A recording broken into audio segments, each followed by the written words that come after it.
Sud Radio, les clés d'une vie, Jacques Pessis. Les clés d'une vie, celle de mon invité.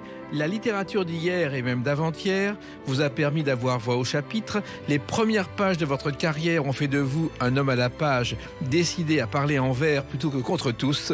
Bonjour Félix Radu. Bonjour. Alors, vous faites partie des jeunes humoristes, non seulement talentueux, mais pleins d'espoir et surtout très remarqués. Vous êtes au Théâtre de l'Œuvre, vous revenez au Théâtre de l'Œuvre à Paris, mais vous avez un parcours étonnant pour votre jeune âge. Je crois que vous avez 25 ou 26 ans, c'est ça 26, ouais. Ouais, bah vous avez déjà fait des choses que des gens de 52 ans n'ont pas fait. Non. Si. Et on va le voir à travers des dates clés qui sont celles de votre vie. Alors, la première date que j'ai trouvée, elle ne vous correspond pas exactement. C'est le 1er décembre 1832. Ah oui, elle ne me concerne pas.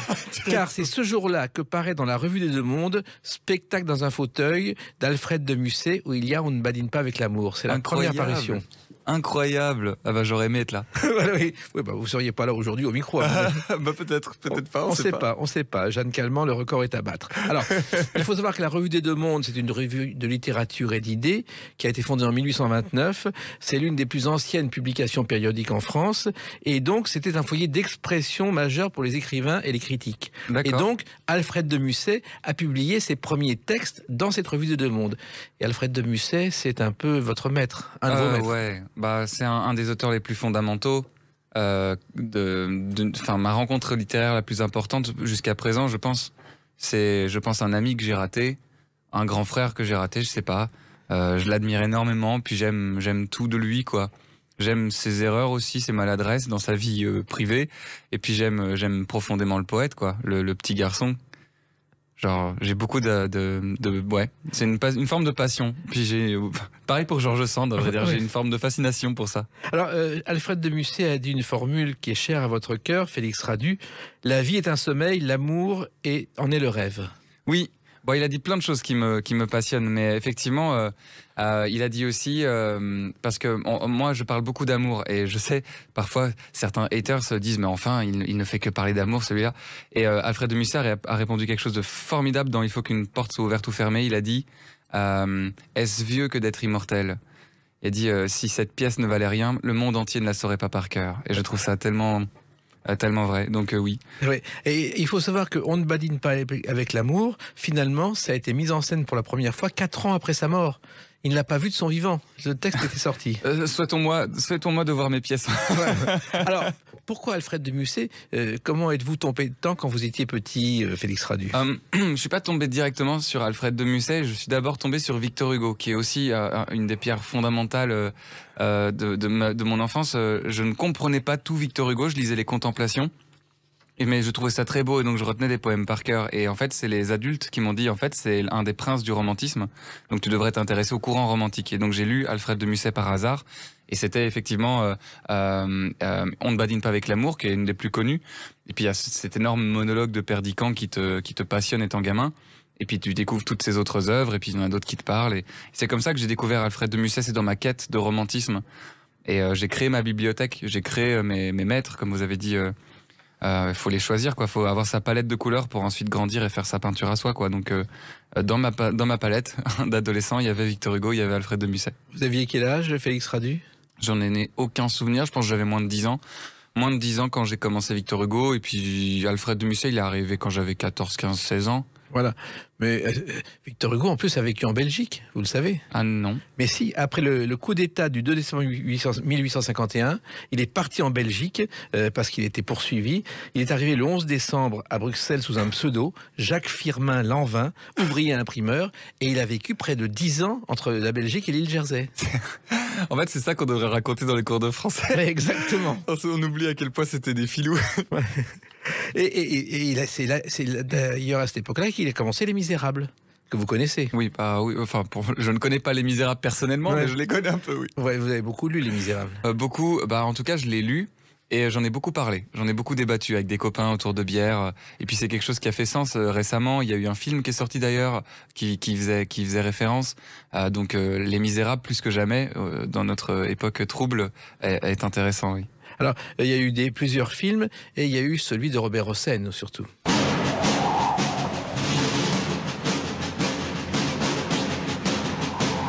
Et vous Vous avez vu Les Misérables de Robert Hossein aussi? Non. Parce qu'il y a eu aussi la comédie musicale. Vous savez qu'aujourd'hui, dans le monde entier, on joue Les Misérables, parce qu'un jour, David McIntosh est venu à Paris voir au Palais des Sports Les Misérables, auquel personne ne croyait et qui a fait complet. Il a dit « Je veux les droits ». Et c'est Les Misérables dans le monde entier est né à Paris grâce à Robert Hossein, qui n'a pas voulu faire le voyage ensuite à Londres parce qu'il prenait pas l'avion. D'accord. Et c'est un produit français. Incroyable. Alors, comment un garçon de votre âge, à 10 ans, peut-il aimer Musset, Victor Hugo et les autres, Félix Radu? Je sais pas si c'est eux que j'aimais à cette époque-là ou si c'était la chose que ça me procurait. Je pense que c'est une forme de réconciliation avec la vie ou d'amour de la beauté. En fait, ils traduisaient avec talent ce qui sommeillait ou ce qui fulminait en moi, gamin. C'est pas tant que t'aimes la poésie, c'est pas tant que t'aimes les auteurs, t'aimes la sensation de complétude que ça provoque en toi. J'étais très en colère pour un tas de choses, contre la vie, contre la mort, contre la maladie, contre ma famille, contre les amis que j'avais pas.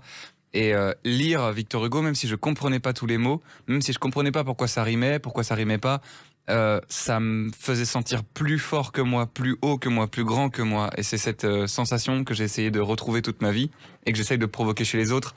C'est que la poésie nous tire de notre condition humaine et nous force à être mieux plus que ça.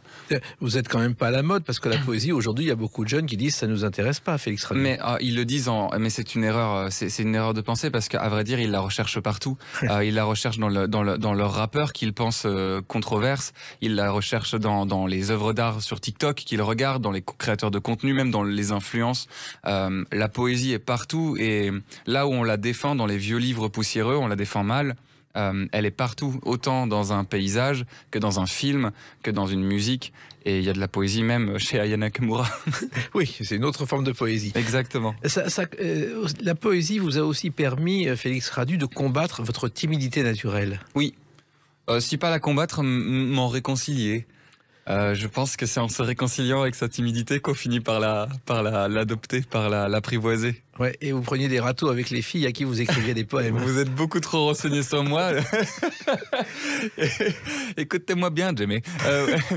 Oui, c'est vrai, je prenais pas, c'est même pas des râteaux, parce que c'était des non-râteaux, je n'y allais pas, quoi. Ou alors j'écrivais des lettres que je signais pas et je les donnais. Enfin, la poésie de cette forme-là n'avait pas grand succès. Ça peut arriver, vous n'êtes pas le seul dans ce cas-là. Alors, vous êtes né et vous avez grandi à Namur, en Belgique, qui est une des plus belles villes de Belgique. Oh. Je connais bien Namur. Vous voulez me flatter? Non, mais je suis souvent allé à Namur, et c'est un endroit charmant, parce que de toute façon, les Belges sont des gens gentils et accueillants. Bon, c'est gentil, ça. Non, mais c'est vrai. Bah oui, peut-être. Enfin, il y a des cons partout, mais... Oui. Et alors, curieusement, à Namur, il y a eu un festival Tintin une fois. Je ne sais pas si vous lisez Musset et Tintin, mais ça a marché une seule fois, mais depuis, il y a un festival de poésie chaque année. Ah bon? Oui. Ah bon? En juin, et ce festival marche très bien. Un festival en juin? Oui. De poésie, oui. Qui s'appelle comment? Ah oui, ça s'appelle Festival de la poésie. Ah bah écoute, je n'y suis jamais allé. Je connais le festival de Namur en mai, ouais. Je connais le festival des courts-métrages, l'intime festival aussi, mais pas... ça existe. Je regrette de ne pas y être allé. L'année prochaine. Et Tintin, en revanche, c'est pas votre univers. Bah si, pour le coup, quand j'étais petit, j'avais pas le droit de jouer aux jeux vidéo le soir, j'avais le droit de lire, et ma mère et mon père avaient une collection de Tintin, donc je défonçais les Tintins tous les soirs, et j'ai eu cette passion-là du Tintin, ouais. Et vos jeunes années à l'école, c'est pas ce qu'il y a de plus brillant. Les premières années, ça a été très difficile, Félix Radu. C'est pas ce qu'il y a de plus brillant, non. Et puis vous ne partagiez pas les jeux des autres, je crois. Non, vraiment, vous êtes très bien renseigné, mais qu'est-ce que c'est que cette histoire? Oui, je partageais pas les jeux des autres. Bah, disons que c'est les autres qui partageaient pas leurs jeux avec moi. J'étais très timide, comme vous l'avez dit, puis j'étais très maladroit, très bizarre, je pense. J'ai mis beaucoup de temps à comprendre ce qui me passionnait, ce qui m'animait, comment parler avec les autres. Donc j'étais très très seul. Et on vous harcelait. Ouais, il en faut très peu pour les enfants pour être cruel. Je pense qu'il n'y a rien de plus cruel qu'un enfant parce que ça se rend pas compte des limites. Et ces enfants-là étaient très malheureux, je pense, et avaient besoin de l'exprimer sur quelque chose ou quelqu'un. Et puis bah c'était moi, donc ça a été très violent longtemps. Aujourd'hui, je m'en rends compte, c'est ce qu'on appelle du harcèlement. Quand t'es petit, tu prends ça comme un référentiel normal. Et c'est là tout le problème, c'est que gamin, je pensais que c'était normal d'être traité comme ça par d'autres enfants et d'autres êtres humains, et c'était mon quotidien. C'est en grandissant aujourd'hui que je regarde ça avec un regard d'adulte et que je me dis j'aurais pas pu tolérer ça, j'aurais pas dû, j'aurais dû me protéger, j'aurais dû en parler. J'aurais dû. Mais oui, c'était du harcèlement violent, moral et physique. Et je suis très heureux d'en être sorti, de l'avoir surmonté. Je pense que ça fait partie de moi. Je pense que c'est ce qui me pousse encore à écrire et à rechercher l'amour et l'admiration de mes pairs. Mais très heureux d'en être sorti vivant, ouais. Oui, en plus, vous enchaîniez les mauvaises notes, les retenues, c'était la conséquence de tout ça. Vous n'étiez pas un bon élève, Félix Radu. Alors, je pense que... quelle est la conséquence, quelle est la cause? Je pense que c'était un mal-être profond. Et être inadapté autant socialement que professionnellement parlant, c'est très compliqué à vivre pour un enfant parce qu'on se sent pas à sa place. Et je pense que l'enseignement classique ne me convenait pas parce que je suis très distrait, parce que d'ailleurs je me faisais harceler aussi pendant les cours. Donc à partir du moment où tu prends tarif en cours de récréation, que tu prends tarif par les élèves en cours, que tu prends tarif par les professeurs qui t'humilient, parce qu'il y a une forme d'humiliation à l'échec, en tout cas dans ces écoles où j'ai été, regardez-le, cet élève mauvais, tu ne feras jamais rien de ta vie, peut-être devrais-tu te rediriger vers des branches plus manuelles, ce qui est un profond manque de respect d'ailleurs pour tout un corps de métier dont j'admire beaucoup le travail. Donc c'était très long, très très laborieux. Mais aujourd'hui, je suis en paix avec ça et à vrai dire, j'ai pris ce que j'avais à prendre. Voilà, et vous avez pris d'autres choses derrière, mais bien meilleures. On en parle avec une autre date, le 7 mars 2014. À tout de suite sur Sud Radio avec Félix Radu. Sud Radio, les clés d'une vie, Jacques Pessis. Sud Radio, les clés d'une vie, mon invité Félix Radu, jeune humoriste, pas seulement humoriste d'ailleurs, acteur de talent, on va en parler tout à l'heure avec le retour au Théâtre de l'Œuvre. Et dans vos dates de carrière importantes, il y a le 7 mars 2014, vous avez le prix du jury Remicourt à Remicourt près de Liège. Ouais, c'est le prix le plus important que j'ai reçu, ouais, c'est vrai.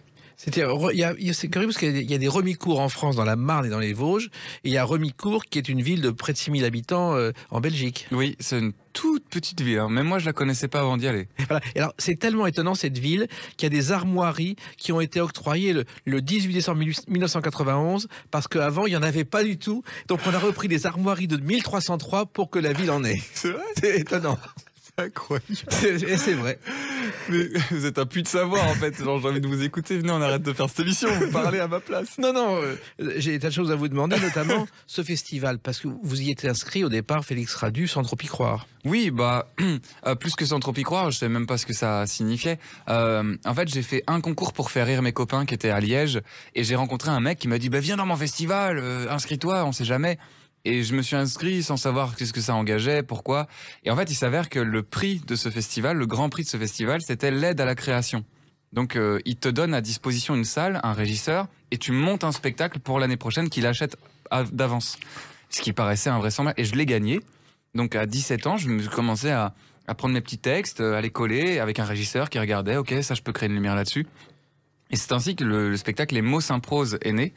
Et c'est le spectacle auquel personne ne croyait finalement. Même pas vous? Bah non, parce que moi c'était des poèmes que vraiment j'ai arraché les pages de mon cahier, je les ai.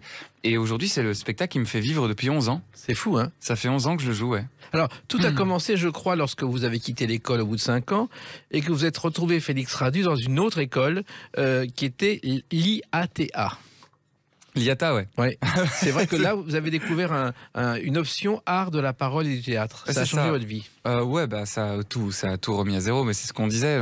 J'étais donc dans une école très très très sévère où je subissais beaucoup de violence. Et mon père, en fait, en pensant me punir, m'a bougé de ville et donc m'a remis dans Namur à l'IATA.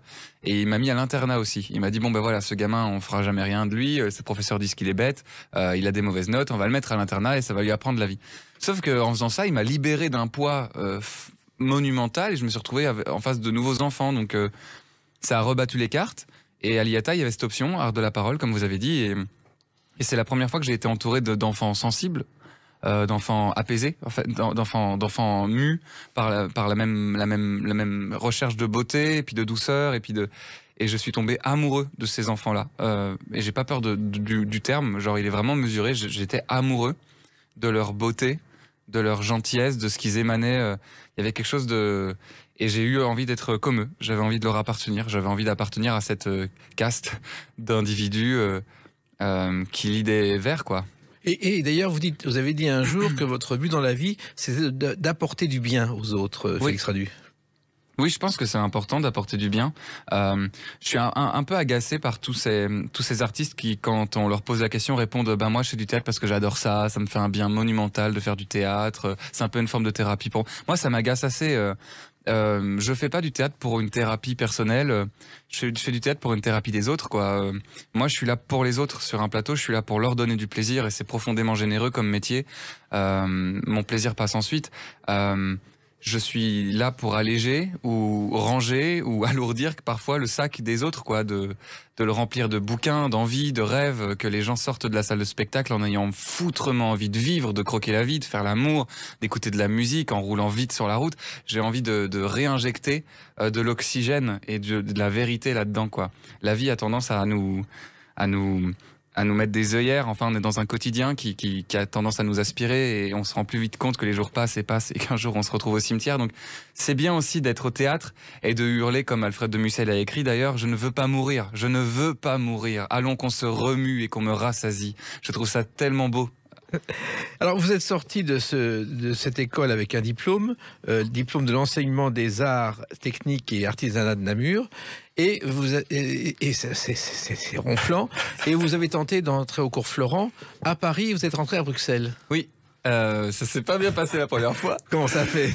Parce qu'en plus, le cours Florent, bon, tout le monde y rentre. Moi, il y a donc un petit peu de paiement, un chèque et on rentre. Tout le monde y rentre au cours Florent, mais en fait, c'est parce que j'ai pas voulu faire les cours Florent, j'ai voulu faire la classe libre des cours Florent, qui est d'autant plus difficile d'accès. Effectivement, les cours Florent, tout le monde peut y accéder, mais il y a des filles qui trouvent un mari sans problème, plus il faut faire leur seul rôle, oui. Mais pour la classe libre, il y a 3 examens d'entrée devant un jury, et à vrai dire, je l'ai tenté parce que mes professeurs y croyaient. Mais sauf que j'étais le petit campagnard, quoi. Je venais de nulle part, j'étais de la campagne de Namur. J'avais pas de réplique. Genre, on a fait une scène de Tchekhov où je jouais Treplev et donc mon oncle. Et mon oncle était joué par un acteur plus jeune que moi parce que j'avais pas d'autres amis qui jouaient. Donc c'était n'importe quoi. Mais on allait jusqu'au 3e tour. Donc c'est le dernier tour. Donc tout Florent me regardait en mode mais qui est ce jeune homme qui vient de nulle part et qu'au 3e tour de la classe libre. Sauf que j'ai fait ma scène qui ne s'est pas bien passée. Et Monsieur Florent m'a dit cette phrase, il m'a dit « Je n'ai pas de temps pour de l'humour belge dans mon école, sortez ce garçon, je ne veux plus le voir ». Et c'est sympa. J'ai été tiré de l'école, on m'a mis dehors et j'ai été rappelé par le directeur de Bruxelles qui m'a dit « Écoutez, nous on a adoré votre prestation, venez faire un an chez nous, comme ça vous aurez les codes de Florent, parce que c'est ce qui vous manque, et vous retenterez Paris ». J'ai retenté Paris l'année d'après et j'ai eu la classe libre. Voilà. Et il y a eu un autre festival très important pour vous, parce que c'était Rochefort en Belgique, parce qu'il y a des demoiselles de Rochefort, ça n'a rien à voir. Non mais ça a tout autant d'importance. Voilà. Et vous avez obtenu le prix des cabarets. C'est vrai, ouais. Le Festival de Rochefort, c'est un des festivals qui m'a le plus aidé parce que c'est un des plus influents de Belgique, mais c'est aussi un des plus à l'écoute des artistes et qui croit profondément en la jeunesse. Il y a beaucoup de festivals qui attendent que ça marche pour programmer ou qui attendent que ça marche pour dire « Ah, j'adore ». Rochefort est pas du tout dans cette optique, elle est davantage dans un truc de on fait des concours, on fait des festivals pour voir les jeunes émerger et dès qu'on en trouve un qui nous botte, qui nous sied, on le pousse, on l'aide, on l'accompagne. Surtout que moi j'avais une affiliation avec De Vos et que Rochefort aussi a un profond amour pour Raymond De Vos, il y a une statue de lui là-bas d'ailleurs. Oui, une statue d'ailleurs où il est avec un canotier. Et il y a une raison, c'est vrai? C'est trop ouf que tu saches tout ça. Et je pense qu'il y a une raison, en fait, il a démarré à l'Alhambra à Paris, à l'Alhambra Maurice Chevalier, et Maurice Chevalier est le premier à avoir pris Raymond De Vos en première partie de spectacle en 57. D'accord. Voilà, donc il y a un lien. Voilà. C'est incroyable. Et voilà, il y a une statue là-bas que j'allais embrasser tous les soirs quand j'allais jouer. Et Raymond De Vos, justement, on va écouter sa voix. Vous voudriez que je fasse comme tous ceux qui n'ont rien à dire et qui le gardent pour eux? Eh bien non, mesdames et messieurs, moi quand je n'ai rien à dire, je veux qu'on le sache. Voilà. Et c'est vrai qu'il y a une filiation. Vous l'avez. C'est naturel, c'est venu chez vous comment, Félix Radu? La filiation était beaucoup plus directe quand j'étais jeune parce que je faisais beaucoup de jeux de mots. J'adorais ça, faire des jeux de mots, des traits d'esprit, c'était ma manière à moi de rigoler. La filiation s'est faite malgré moi parce que même elle m'a pesé à un certain moment. De Vos, je l'ai davantage lu malheureusement pour m'en éloigner que plus pour m'en rapprocher. Parce que je faisais beaucoup de calembours et c'est mes professeurs de théâtre qui m'ont dit attention camarade parce que tu fais le guignol là sur ce terrain, mais tu sais qu'il y a des grands hommes qui sont passés là. Et donc j'ai lu tout Raymond De Vos et j'ai jeté la moitié de mes textes à la poubelle en disant ok, ce mec est un génie, en plus d'être un génie il a rien laissé aux autres parce qu'il a écrit sur tout et à chaque fois tout est génial. Donc la filiation a été très forte et j'aurais aimé le rencontrer. Je pense qu'on aurait été soit les meilleurs amis du monde, soit les pires ennemis de la Terre. Et j'aurais adoré le rencontrer, rigoler, boire des bières avec lui. Donc je l'aime profondément et aujourd'hui j'ai la chance de collaborer souvent avec la Fondation Raymond DeVos, donc qui sont menés par tous ses anciens amis, ses anciens collègues. Et c'est très particulier d'être à table, tu sais, avec Pierre et Trinquet qui me disent, tu sais, Raymond, il disait ça. Ah bon, Raymond disait ça, c'est incroyable. Mais Raymond DeVos a une spécialité à table. Quand il dînait avec quelqu'un, et je l'ai vécu, à la fin du dîner, il faisait ses sketchs pour tester ses sketchs devant le public avant qu'il soit sur scène. Et il y avait des restaurants où il a fait le sketch en se mettant par terre, en remontant. Les gens ne comprenaient pas. Ah oui? Oui. Et je suis sûr que vous auriez été très amis tous les deux. Alors, et finalement, vous avez vu en plus le prix Raymond DeVos ensuite en Normandie. Et là aussi, c'est quelque chose. Vous avez donné, je crois, 2 ans pour l'avoir et vous l'avez eu tout de suite, Félix Radu. Ouais, je m'étais dit, j'aimerais avoir ce prix avant mes 20 ans, ouais. Quand j'ai su qu'il existait, je me suis dit, vas-y, tu sais quoi, on essaye. On n'a qu'une vie, à vrai dire. On a vraiment, qu'une seule tentative d'aventure. Et j'ai eu longtemps cette course contre la montre de je veux tout faire avant les 20 ans, quoi. Et vous avez fait, je crois que la première partie d'un spectacle à Ramatuelle où Raymond DeVos s'était passé lui aussi. C'est vrai. Avec Christelle Cholet, je crois, en deuxième partie. Oui, j'étais en première partie de Christelle, qui d'ailleurs est très adorable, on l'embrasse. Hein. Oui, c'est vrai, Ramatuelle aussi, un magnifique théâtre. Hein. Oui, et il faut savoir qu'à Ramatuelle, Raymond DeVos passe un soir, et le lendemain, il y a un déjeuner avec le ministre de la Culture, Jean-Jacques Ayagon, et Brialy lance une idée, si on faisait un Grand Prix Raymond DeVos. Et c'est comme ça à Ramatuelle que le Grand Prix Raymond DeVos est né. Ok, donc vous êtes capable de tout recouper ensemble. De ce côté, mais vous aussi... Ah, c'est fou, ok, génial, Ramatuelle, on l'aime encore plus alors. Voilà. Et nous, on vous aime encore plus et on va continuer à parler de vous avec une autre date, le 29 mars 2017. A tout de suite sur Sud Radio avec Félix Radu. Sud Radio, les clés d'une vie, Jacques Pessis. Sud Radio, les clés d'une vie, mon invité Félix Radu. Donc on évoque votre carrière, votre amour de la poésie et de l'humour. Alors, il y a bien sûr le théâtre de l'œuvre dans quelques jours, le dimanche à 18h. Mais l'œuvre, ça a commencé le 29 mars 2017, une première journée avant une rentrée en septembre. Il y a une représentation le 29 mars 2017 et vous voici à l'œuvre dans tous les sens du terme. Vous en souvenez?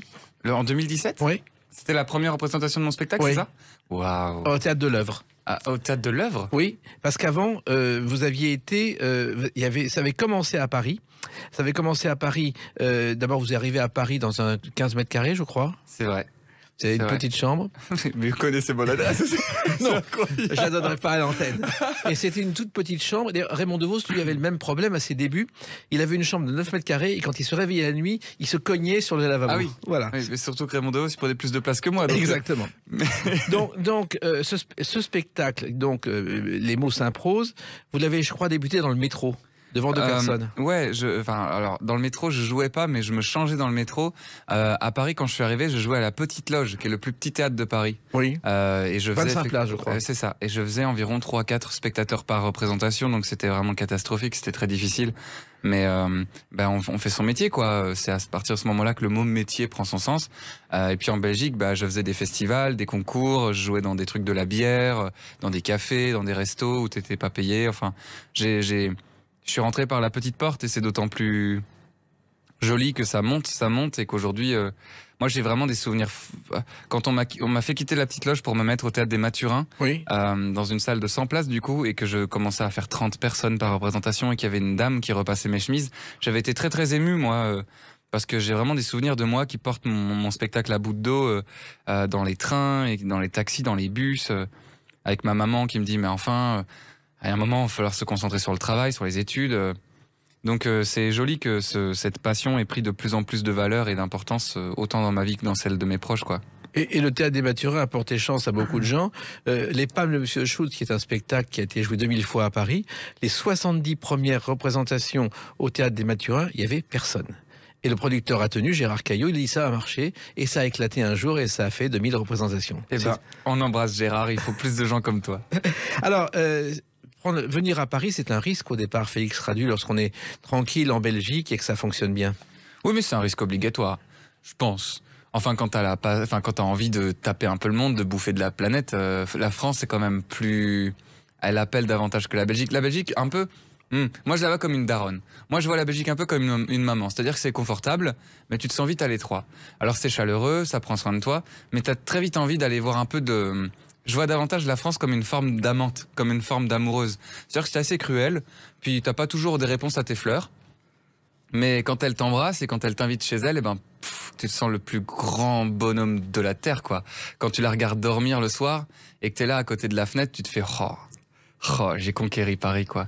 Et moi, c'est ce que j'aime le plus au monde, c'est d'être là à ma fenêtre et de regarder Paris dormir et de me dire, waouh, je ne sais même plus si c'est moi qui suis dans le lit de Paris ou si c'est Paris qui est dans mon lit à moi. Alors, il faut savoir aussi que petit à petit, ça a monté et que les critiques vous ont considéré dès le départ, bon, comme un garçon talentueux, mais comme un ovni, Félix Radu. On m'appelle l'ovni. Ouais, moi, je suis le Joule de la poésie. Oui, oui, c'est vrai, mais un ovni, à vrai dire, on dit ça à chaque fois. Enfin, c'est ça qui est assez fascinant avec l'être humain, c'est qu'on se rappelle jamais de nos erreurs, quoi. Parce que la plupart des génies, à chaque fois, on est oh, mais c'est incroyable, ça ne ressemble à rien d'autre. Et puis une fois que le chemin est fait, c'est oui, c'est lui, la vérité. Et puis ça recommence. Ouais, mais c'est vrai que des spectacles comme le vôtre où on mêle le romantisme, l'humour et la poésie, c'était pas si fréquent aujourd'hui. Ça n'est toujours pas fréquent. J'en connais assez peu qui le font. Après, c'est faux. J'en connais plein qui le font, mais qui ne trouvent pas porte qui s'ouvre. Je connais plein d'artistes et de jeunes auteurs qui ont des univers totalement what the fuck, mais qui se rangent dans des cases parce qu'on les y oblige.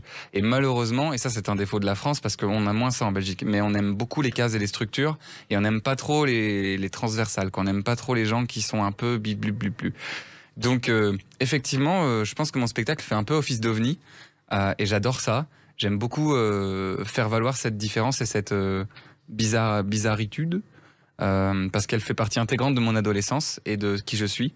Et aujourd'hui, je suis très heureux d'avoir rencontré des membres dans mon équipe qui sont prêts à le défendre plutôt que de vouloir le ranger ou le lisser. Au contraire, faire valoriser ça, valoriser le fait que c'est différent. Oui, mais il y avait un club des poètes dans les années 50-60 dirigé par Jean-Pierre Ronet. C'était à Saint-Germain-des-Prés. Ça faisait ringard parce qu'on lisait des poésies, mais ça a fonctionné pendant des décennies. Ah bon? Oui. Et d'ailleurs, le beau-frère de Jean-Pierre Ronet était un certain Georges Moustaki qui vendait des poèmes dans la rue pour subsister parce que la chanson ne marchait pas. D'accord. Voilà. Alors... C'est incroyable. Alors, on dit aussi que vous représentez, Félix Radu, à cette époque-là, une réunion de poètes qui n'ont pas disparu. Oui, c'est comme ça que je commence et termine mon seul en scène. Parce que Le Cercle des Poètes Disparus, c'est un film qui m'a bouleversé, qui je pense Monsieur Keating était au début de tout. Et j'ai longtemps recherché ce groupe et donc je pense l'avoir créé tout seul.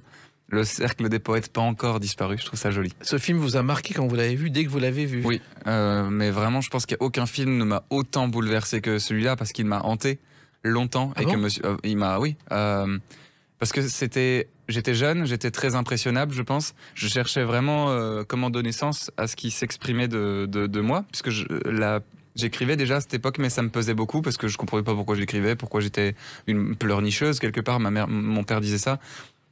Et le Cercle des Poètes Disparus a d'un coup tout réaligné en mode en fait frère, c'est pas que t'es perdu, c'est que juste t'es pas au bon endroit. Monsieur Keating qui se met sur son bureau et qui dit carpe diem, en fait on ne fait pas de la poésie parce que c'est joli, on la fait parce que nous faisons partie de la race humaine. Et oui, aujourd'hui j'espère être le Monsieur Keating d'un maximum de jeunes enfants perdus, quoi.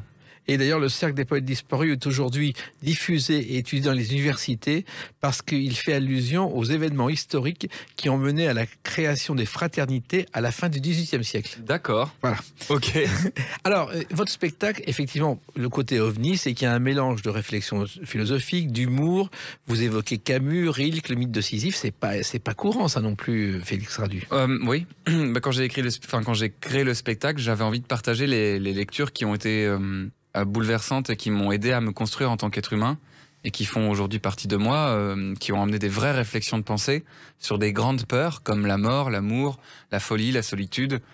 Et c'est des auteurs qui... Je pense que quand on lit un livre ou quand on se pose des questions, quand on rencontre quelqu'un, on prend des pierres, des briques élémentaires qui nous construisent. Et j'essaie de donner ce qui, moi, m'a construit quand j'étais ado. Donc effectivement, c'est plein d'humour. Il y a des blagues, il y a des jeux de mots, même parfois un peu de bas étage pour pouvoir oxygéner le tout. Mais il y a des vraies réflexions et parfois il y a des vraies phrases qui, pour moi, on pourrait s'arrêter là et juste en parler autour d'une tasse de café, quoi. Voilà. Et d'ailleurs, à cette occasion, on vous a surnommé le Petit Prince. Il y a un rapport avec Saint-Ex ou pas du tout? Bien sûr, je suis très proche de la fondation Saint-Exupéry aussi. Oui. Je suis d'ailleurs la seule personne égérie de la marque Petit Prince. Ce qui fait un grand honneur.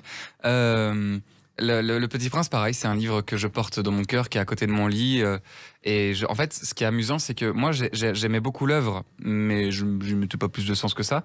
Et c'est ma maman qui a commencé à m'appeler Petit Prince, ma manageuse qui a commencé à m'appeler Grand Prince, mon équipe qui a commencé à m'appeler Petit Prince. Et en fait, tous les gens autour de moi qui travaillent avec moi m'assimilaient à ce personnage littéraire. Et ça fait qu'un jour, la fondation, on a entendu parler, elle a regardé ce que je faisais, elle m'a appelé, elle a dit, écoutez, jeune homme, cette affiliation est quand même assez évidente. Venez, on la rend officielle. Voilà, c'est extraordinaire ça. Le Petit Prince, vous l'aviez lu très très jeune? Je l'ai lu très jeune, mais je l'ai détesté. Oui. Quand j'étais petit, je l'ai détesté parce que ma mère me forçait à le lire. Et c'est comme faire l'amour en fait, la littérature. Quand on n'a pas envie, c'est pas bien. Et quand on a envie, c'est super. Donc évitez de le faire quand vous n'avez pas envie. Et puis je l'ai redécouvert quand j'étais un peu plus âgé. Je l'ai lu de mon propre chef dans un canapé et je l'ai pas quitté. J'ai lu en une fois. Ça dure même pas. Ça dure 2 heures, un truc comme ça. Et quand je l'ai terminé, je dis mais pourquoi est-ce que je l'ai pas lu plus tôt? C'est sublime. Et c'est en fait Saint-Exupéry a matérialisé dans un bouquin ce que j'essaie de faire avec mon spectacle. C'est-à-dire que ça a l'air enfantin, ça a l'air de rien. C'est d'une humilité sans borne. Genre, c'est des dessins d'enfants et c'est des petites réflexions avec des roses et des moutons. Et pourtant, quand tu t'attardes vraiment sur la philosophie et la pensée qui en découle, c'est d'une réflexion qui est presque digne d'un Nietzsche. Enfin, il y a des vraies pensées sur la vie, sur les sentiments c'est incroyable, c'est fascinant. Oui, et en même temps, d'ailleurs, quand il arrive aux États-Unis en 1940, c'est un texte, il ne pense absolument pas écrire Le Petit Prince. Il vient pour convaincre les Américains d'entrer en guerre aux côtés des Français. Ça, je le savais. Voilà. Et vous savez aussi qu'il est dans un restaurant qui s'appelle La Vie Parisienne, qui fait un petit dessin un jour sur un coin de table. C'est Le Petit Prince et c'est comme ça que c'est né. Ça, je savais pas. Voilà. C'était un restaurant, où les écrivains, les comédiens se retrouvaient pendant la guerre aux États-Unis. Incroyable. Voilà. Alors, il y a aussi une chose, c'est que non seulement il y a des jeux de mots, mais il y a des anagrammes. Et c'est assez rare, les anagrammes, dans un spectacle, Félix Radu. Je réponds à votre question seulement si vous jurez qu'on ira boire une bière un jour ensemble, parce que je veux absolument vous écouter. Je suis pas là pour me faire mousser, pardon. non, mais c'est vrai, j'aime vraiment beaucoup cette conversation, au-delà de l'interview. Les anagrammes, bah oui, c'est vrai. Je suis pas de... Non, mais c'est tellement rare aujourd'hui, parce que demander à des jeunes qu'est-ce que c'est un anagramme, ils vont pas vous savoir ce que c'est souvent. Oui, bah c'est pas grave de pas savoir. En fait, moi je pars du principe que la qualité c'est un peu comme le vin. Genre en fait t'es pas obligé d'être un vignoble ou d'être un œnologue pour savoir quand c'est un bon vin ou quand c'est de la piquette. Donc le mieux c'est de donner le maximum aux gens, d'essayer de faire du mieux que tu peux et donc de mettre des anagrammes, de mettre des vers, de mettre de la poésie à balle et que les gens saisissent ce qu'ils ont envie de saisir et qu'ils le saisissent avec la tête, avec le cœur. Pas avec la bite, c'est pas possible, mais enfin, qu'ils le saisissent avec la tête ou le cœur, ça c'est peu importe à vrai dire. Si ça parle à l'un ou à l'autre, s'ils l'intellectualisent ou s'ils le ressentent, moi ça me convient. Voilà. Alors, parmi vos idoles, on a parlé de Raymond DeVos, mais il y a un chanteur fantaisiste que vous affectionnez aussi. C'est un saucisson de cheval, un saucisson de cheval. Bobby Lapointe. Oui. Ça, vous aimez Bobby Lapointe.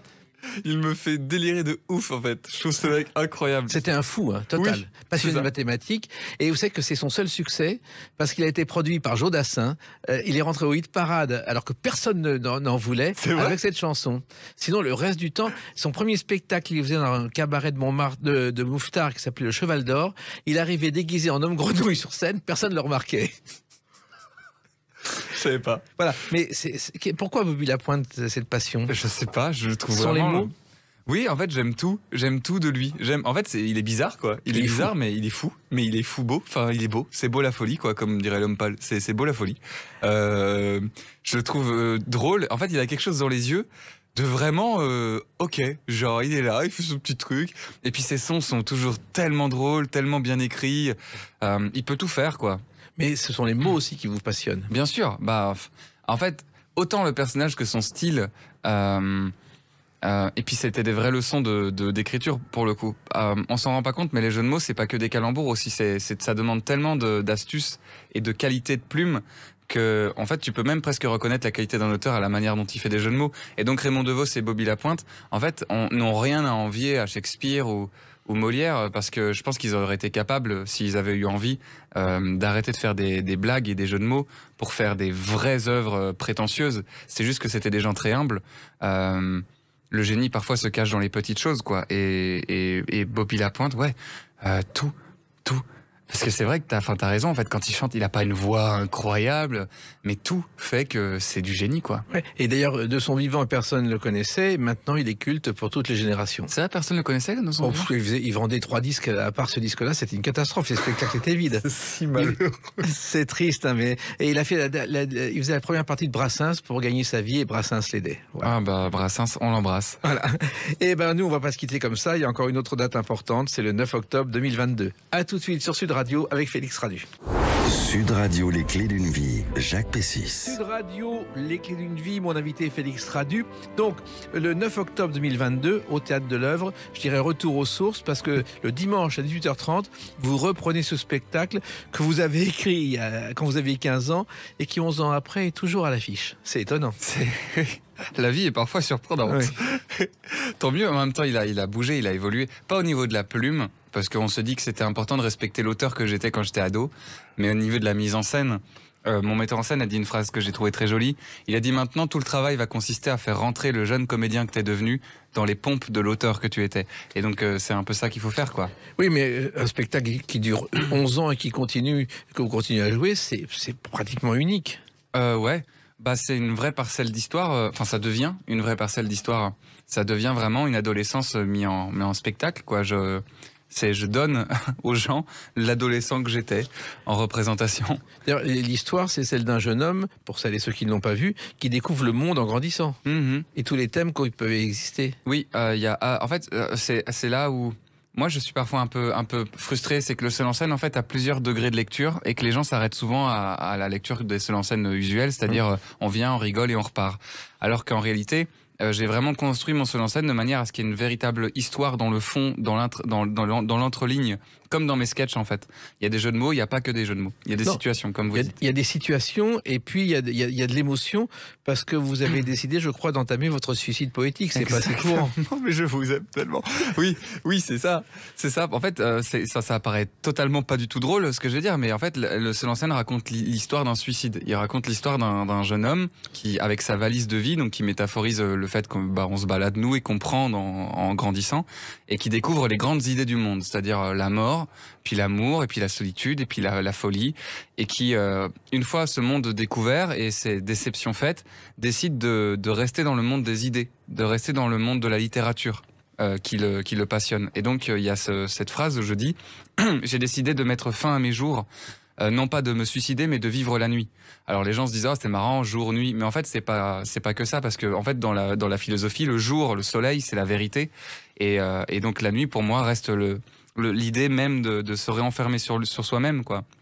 De refuser la réalité, de refuser le monde tel qu'il est, et de rejoindre, à la Madame Bovary, de rejoindre la littérature et le fantasme, quoi.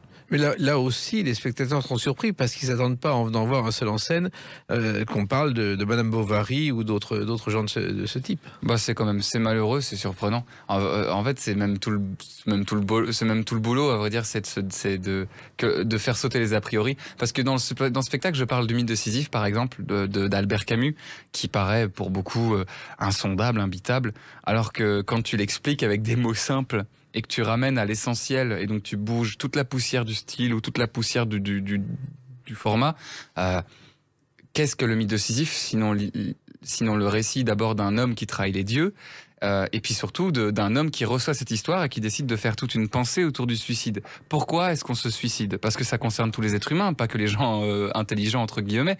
Genre, pourquoi est-ce qu'un être humain se pousserait au suicide? Et donc c'est ultra intéressant comme piste de réflexion. Par peur de la mort, ce qui est contre-intuitif, par peur d'être dans un monde vide, par besoin de fuite, et c'est ça que je recherche, en fait, c'est de rappeler que avant d'être chiant, la réflexion a une base humaine qu'on porte tous en nous. Et en parlant avec humour, le plus possible. Ah, bien sûr, l'humour, c'est la politesse du désespoir, oui. Victor Hugo. Exactement. Victor Hugo, Oscar Wilde, il y a deux versions possibles. C'est vrai? Oui. On ne sait pas lequel des deux. Exactement. Ah, merde. Alors, il faut savoir aussi que ce public touche toutes les générations, c'est-à-dire les plus anciens comme les plus jeunes. Vous avez réussi, ce qui est difficile, Félix Radu, à rassembler les générations autour de ce spectacle. Tant mieux. J'en suis vraiment très heureux. C'est vrai que dans ma salle de spectacle, il y a autant des enfants qui viennent avec leurs parents que des jeunes de mon âge, et puis des plus âgés qui viennent saisir tous les jeux de mots, mais c'est parce que j'ai mis à manger et à boire, et comme on a dit tout à l'heure, en fait, il y a plusieurs degrés de lecture. Et c'est un peu comme le Petit Prince de Saint-Exupéry, enfin, en toute humilité, parce que c'est quand même du génie, mais tout le monde peut prendre ce qu'il a à prendre. Les enfants prennent les mimiques, la sonorité des jeux de mots, ils prennent les personnages, les plus âgés prennent toutes les références littéraires, prennent les réflexions, les pistes de philo. Donc, je suis assez content que tout le monde puisse faire son petit pique-nique. Et je pense que c'est un spectacle que si on le regarde quand on est jeune, donc si on l'a vu il y a 11 ans, revenez le voir. Il a changé. Oui. Il a changé, vous allez prendre d'autres trucs. Et ce qui est étonnant, c'est l'affiche où l'on vous voit avec des tatouages étonnants, des mots qu'on n'entend plus souvent dans les conversations des jeunes, Félix Radu. Ah bon? Il y a lesquels? Il y en a plein sur l'affiche. Oui. L'idée de l'affiche, c'était compliqué parce que c'est toujours difficile de trouver une affiche, mais j'avais cette idée de mettre des mots sur ma peau parce que ça allait bien avec le titre que j'avais choisi quand j'étais jeune. Et puis c'est parce que la littérature, par-delà le fait que ce soit un choix, c'est une obligation. Genre c'est quelque chose qu'on a dans la peau. Et je trouve, et ça aussi ça m'agace énormément, qu'aujourd'hui on a confondu le mot passion et le mot passe-temps. Parce que ça commence pareil. Il y a beaucoup de gens qui disent « Ah, moi j'adore faire ça parce que c'est ma passion ». En fait, à vrai dire, passion, ça vient de douleur, étymologiquement parlant. Et donc dire que tu adores faire ça parce que c'est ta passion, pour moi c'est presque contradictoire. Moi j'écris pas parce que j'adore ça. J'écris ça parce que malgré moi, quand je veux arrêter d'écrire, j'y retourne. Parce que ça fait partie de ma manière de respirer, quoi. C'est un besoin autant que pisser, manger. C'est pour ça qu'on l'a marqué sur la peau dans l'affiche. C'est une manière de dire que malheureusement on ne choisit pas les cartes qu'on a à la naissance, on ne choisit pas qui on devient, mais il faut très vite apprendre à faire avec ce qu'on est parce qu'on n'a que nous et qu'on est parti pour un bon bout de temps, quoi. Et quand vous n'écrivez pas, vous êtes malheureux, Félix Radu, à tel point que je crois que vous avez déjà usé plusieurs ordinateurs. Oui. C'est vrai, je suis très malheureux. User plusieurs donateurs, qu'est-ce que vous voulez sous-entendre? Je crois qu'il y en a un qui a rendu l'âme. Il y en a un qui a rendu l'âme, c'est vrai. Parce que vous aviez tellement travaillé dessus. Oui, c'est amusant parce que quand j'ai signé mon contrat avec France Télévisions pour faire une vingtaine de papiers sur la littérature, j'avais tellement tapé sur mon clavier qu'il y avait une dizaine de touches qui marchaient plus. Le A, le Z, enfin.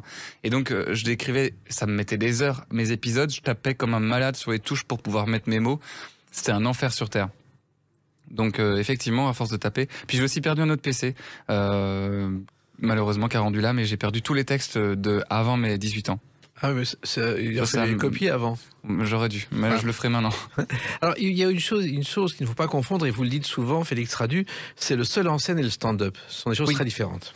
Oui, oui, pour moi, oui. Après, je pense que chacun a son lexique, mais et c'est là toute la pensée de Zorzybski. Bon, mais pour moi, le seul en scène a gardé une connotation très spectacle français, donc préparé avec un récit, avec des personnages, alors que le stand-up, c'est un courant du seul en scène. Les gens ont tendance à penser que c'est un courant de seul en scène qui vient du coup du stand-up où quelqu'un arrive avec un micro-main et raconte des blagues, des histoires un peu sans queue ni tête, et puis il n'y a pas besoin de fil, c'est pas grave, le but c'est juste de n'importe qui, même en jean, même sans préparation, sans mise en scène, peut venir faire du stand-up. Alors qu'un seul en scène, comme disait De Vos, ce sont des mois de travail pour un sketch, pour que chaque mot compte. Et Aznavour, qui écrivait une chanson, disait toujours « j'enregistre pas une chanson tant que je pense qu'il y a encore un mot à ajouter ». Bien sûr. Je pense que le stand-up aussi demande énormément de travail et qu'il faut pas du tout sous-évaluer ce genre parce qu'il est très mal fait parfois. Ça demande de la blague à la minute, mais c'est juste un autre travail. Et c'est pas dévaloriser l'un ou l'autre que de dire c'est pas la même chose. C'est pas la même chose. Le stand-up, il y a des gens qui le font très bien. Le seul en scène, il y en a qui le font très bien. C'est juste pas le même travail. Et c'est important d'employer les bons mots. Voilà. Alors les mots s'improsent, donc c'est au Théâtre de l'Œuvre, mais ces mots s'improsent vous ont aussi entraîné vers une autre piste qui est YouTube, où vous êtes devenu ce qu'on appelle un YouTuber aujourd'hui, Félix Radu. Je suis un gros YouTuber. Bon, à vrai dire, en fait, c'est juste qu'à mon âge, c'est important de se servir des réseaux qui sont à notre disposition et chaque réseau, et ça c'est assez cool, c'est qu'il offre une audience différente, un format différent et donc une manière de s'adresser et de travailler différente. Et lorsqu'on arrive à se saisir de TikTok par exemple, qui demande un format très court, avec très peu de moyens, YouTube qui au contraire devient de plus en plus une plateforme avec des vidéos lourdes, travaillées, avec une certaine mise en scène, Instagram qui offre la possibilité de faire des posts, des lives. Il y a Twitch maintenant qui est en train d'apparaître avec le stream. Tout ça, en fait, ça donne envie de s'impliquer dans ces réseaux et de s'exprimer de cette manière-là, et ça force à l'imagination, quoi. Et pour le coup, s'il y a bien quelque chose qui court dans ma tête, c'est l'imagination. Oui, et surtout, ça vous permet d'aller plus loin dans ce que vous aimez, c'est-à-dire d'apprendre aux jeunes la littérature, de la maternelle au bac pratiquement. Oui. Je suis assez partagé avec cette idée, d'ailleurs je serais curieux d'avoir ton avis, mais j'ai la sensation que dans l'histoire, il y a les gens qui passent leur vie à expliquer la littérature et d'autres qui passent leur vie à la faire. Et j'ai cette angoisse d'avoir pris beaucoup de temps à expliquer la littérature aux gens plutôt que de la faire. Et donc j'arrive à un moment dans ma vie où j'ai envie d'écrire et de ne plus expliquer. Et je sais que c'est malheureux parce que j'aide beaucoup de jeunes dans les écoles en disant « T'inquiète, c'est cool la littérature ». Mais j'arrive à un moment où j'ai envie de me poser et d'arrêter d'expliquer et de rester dans le mystère de la littérature, d'écrire des trucs jolis et d'espérer que d'autres les expliquent pour moi. Oui, mais peut-être mélanger les deux. Évidemment, ça fait partie de l'ADN de vouloir partager, d'être dans la générosité de la littérature, évidemment. Et ça, je pourrais jamais le quitter parce que ça fait partie de moi, mais... là, ces 2 dernières années, par exemple, pour France Télévisions, j'ai fait des travaux assez colossaux sur des grosses œuvres que j'avais même presque pas lues, et que j'ai dû découvrir.